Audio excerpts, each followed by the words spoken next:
উন্নয়নমূলক কর্মকাণ্ডের হিসাব শুধুমাত্র কাগজে কলমে থাকলে হবে না, বরং বাস্তবতার নিরিখে চিন্তা করতে হবে বলে জানিয়েছেন অর্থ উপদেষ্টা doctor Salehuddin Ahmed.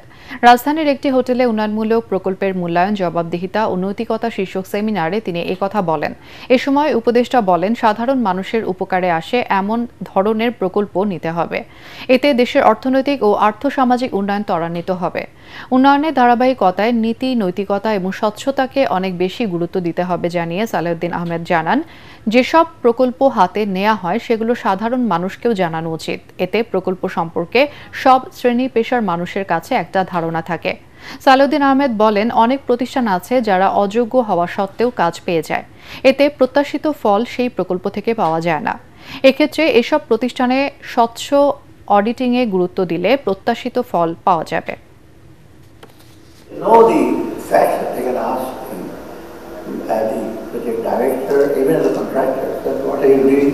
We have not done this thing. But nowadays I don't think that will compulsory. Of course, theoretically they are asking to know, but it's not really given proper importance. Project যদি আমরা দেখি গ্রামের লোক যে কি করছেন, they ask her, sir, এটা তো করছে, but they are not. It's written, but they are not implementing. So this is very important for that. Feedback of the implementers, feedback of the government official, and final, of course, feedback from the donor. That is very important.